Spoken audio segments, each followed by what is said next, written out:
Assalamualaikum warahmatullahi wabarakatuh. Halo teman-teman, serta adik-adik calon peserta AKM, baik itu dari jenjang SD, SMP maupun SMA, SMK.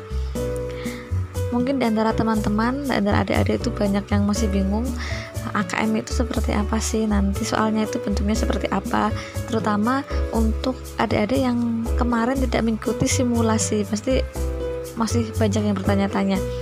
Nah, Pusmenjar sekarang itu memberikan fasilitas atau memberikan fitur kepada kita supaya kita bisa mengikuti uji coba secara mandiri. Nah, di sana nanti kita bisa mencoba format-format soal seperti yang ada di AKM. Ada pilihan ganda, benar salah, isian singkat, pilihan dan ganda kompleks. Dan setelah selesai kita melakukan uji coba, kita dapat mendownload hasil dari uji coba yang kita lakukan, sehingga bisa kita pelajari lagi atau mungkin kita bisa sharing dengan teman-teman kita. Sebelum ke uji coba, kita kenalan dulu sama apa itu asesmen nasional dan siapa saja sih yang menjadi peserta asesmen nasional itu. Nah, berikut ini ada video dari Pusmenjar, silahkan disimak dulu cuplikan videonya.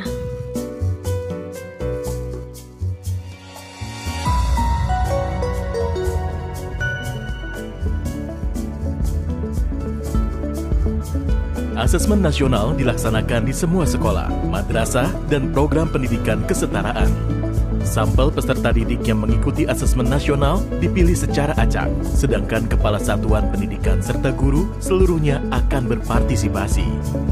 Bagaimanakah mekanisme kepesertaan tersebut dalam implementasi? Peserta didik akan mengerjakan 4 instrumen: asesmen literasi membaca, survei karakter, asesmen numerasi, serta survei lingkungan belajar. Peserta didik jenjang pendidikan dasar dipilih secara acak oleh Kemdikbud dengan jumlah maksimal 30. Sementara untuk jenjang pendidikan menengah dipilih secara acak dengan jumlah maksimal 45 murid. Masing-masing jenjang memiliki 5 orang peserta cadangan. Apabila ada peserta utama yang berhalangan melaksanakan asesmen nasional, maka satuan pendidikan harus sudah menginformasikan penggantian peserta utama dengan peserta cadangan selambat-lambatnya 1 hari sebelum hari pelaksanaan. Peserta cadangan yang terpilih harus menyelesaikan keempat jenis instrumen secara lengkap sesuai jadwal yang telah ditentukan. Kementerian Pendidikan dan Kebudayaan tidak menyediakan jadwal asesmen susulan. Peserta yang tidak hadir pada hari pelaksanaan tidak diberikan kesempatan untuk melakukan susulan dan datanya tidak diikutkan dalam penentuan hasil satuan pendidikan. Bila asesmen nasional di satuan pendidikan tidak dapat dilaksanakan karena adanya keadaan situasi darurat dan kejadian luar biasa seperti listrik padam atau bencana alam, maka dapat dilakukan penjadwalan ulang. Terkait pelaksanaan survei lingkungan belajar oleh guru dan kepala satuan pendidikan, beberapa hal perlu diperhatikan. 1. Seluruh kepala satuan pendidikan dan guru yang terdaftar di Dapodik atau EMIS dan mengajar di satuan pendidikan tersebut akan menjadi peserta dalam survei lingkungan belajar. 2. Pengisian survei lingkungan belajar untuk kepala satuan pendidikan dan guru dilakukan secara mandiri tanpa pengawasan dan diberikan waktu selama 4 hari. 3. Bagi guru yang mengajar lebih dari 1 satuan pendidikan, melaksanakan survei lingkungan belajar di setiap satuan pendidikan yang diajar. 4. Bagi kepala satuan pendidikan yang memimpin lebih dari 1 satuan pendidikan, melaksanakan survei lingkungan belajar di setiap satuan pendidikan yang dipimpin. Apabila kepala satuan pendidikan yang berperan sebagai guru, maka akan mengisi survei lingkungan belajar baik sebagai kepala satuan pendidikan maupun sebagai guru. Sangat penting bagi setiap satuan pendidikan mendapat potret yang utuh mengenai kondisi pendidikan yang sebenarnya.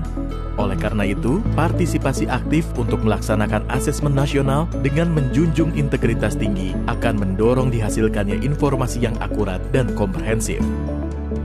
Dengan mensukseskan pelaksanaan asesmen nasional, mari kita tingkatkan mutu pendidikan di Indonesia.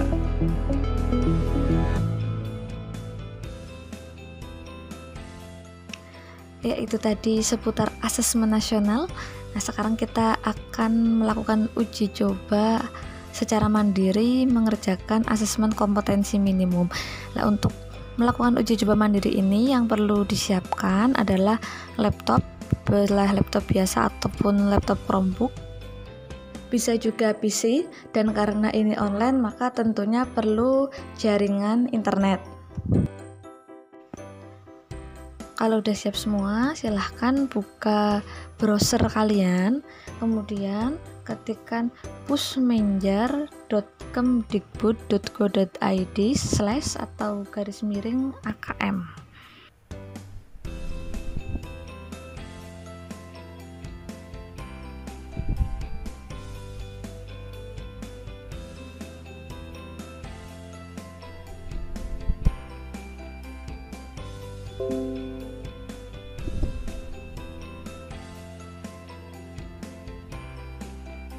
Kemudian kita pilih ayo coba AKM yang di atas atau bisa juga yang di sini, kita klik saja.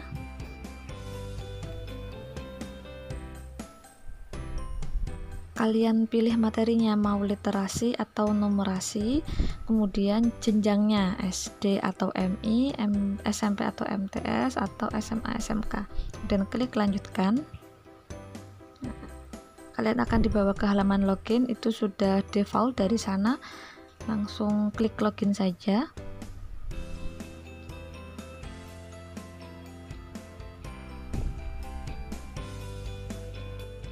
Setelah itu kita akan dibawa ke halaman konfirmasi data peserta.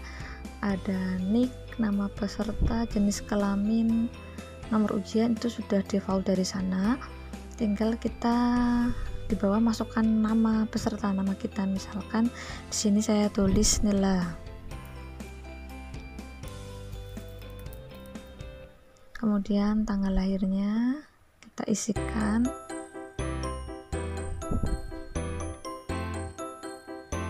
Setelah itu kita masukkan tokennya ada di pojok kiri, tinggal kita tuliskan saja tokennya di sana.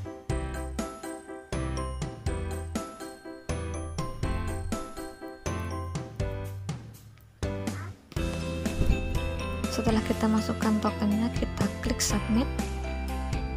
Di situ ada konfirmasi tes, berisi nama tes, status tes, waktu, dan juga alokasi waktu. Alokasinya waktu di sini 30 menit. Kita klik mulai.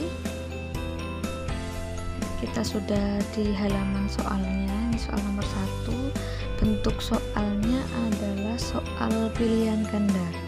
Silahkan dibaca, dicermati, dihitung baik-baik. Kalau sudah, nanti tinggal memilih salah satu jawaban yang kalian anggap paling benar.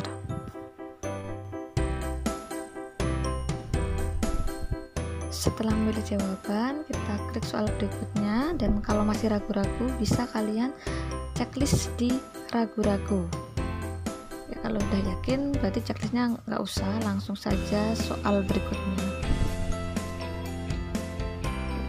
Soal selanjutnya ini adalah checkbox. Jadi kalian kalau ada checkbox kayak gini, kalian boleh memilih jawaban lebih dari satu. Di sini misalkan saya pilih yang pertama dan kedua, kemudian saya klik soal berikutnya.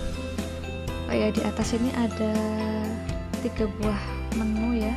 Ada informasi soal, ada waktu, dan juga ada daftar soal. Yang di daftar soal ini berisi soal-soal yang harus kita jawab. Yang hitam ini artinya sudah, yang biru sedang kita kerjakan, yang putih yang belum kita kerjakan. Kalau tadi teman-teman ada yang milih checklist ragu-ragu, nanti di sana di daftar soalnya akan muncul berwarna kuning. Untuk soal yang selanjutnya ini adalah soal benar salah. Kita tinggal pilih pernyataannya benar atau salah. Kalau yang ini isian singkat, berarti kita diminta mengisi jawaban singkat. Tapi jangan lupa sebelumnya kita hitung dulu ya kalau untuk soal-soal numerasi.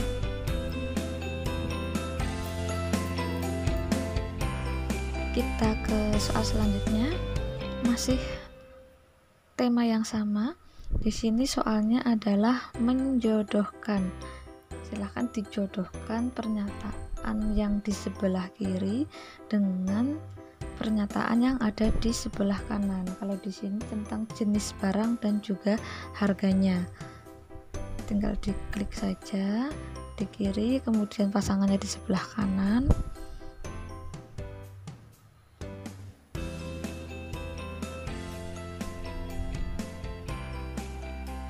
Nah, kalau kita ragu-ragu atau mungkin kita kok menjawabnya sepertinya salah, kita masih bisa merubah jawabannya.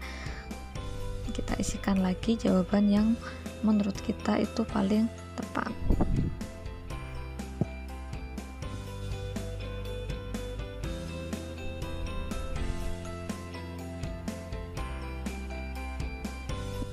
Ini soal yang ke-6.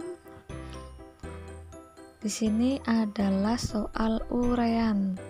Kita diminta menentukan di toko mana dia harus membeli supaya sisa uangnya nanti paling banyak, dan juga jika sisa berapa rupiah sisanya, dan jelaskan jawabanmu. Kita klik soal berikutnya. Ya, karena ini soal terakhir, maka di sini muncul konfirmasi tes. Kalau kita sudah selesai, maka kita klik saja yang merah selesai tes kalau kita sudah yakin.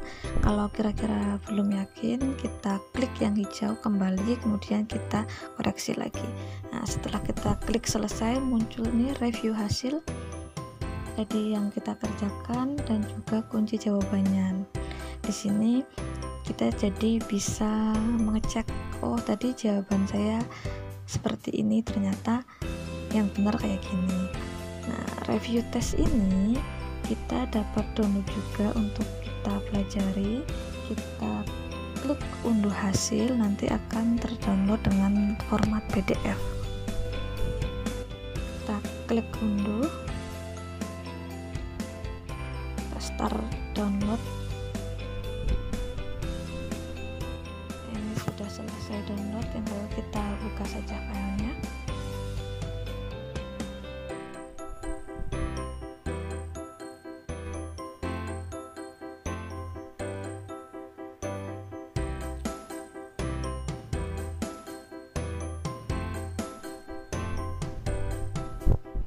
Untuk mulai mengerjakan soal yang lain lagi, kita bisa masuk ke web browser kita yang tadi, kemudian logout.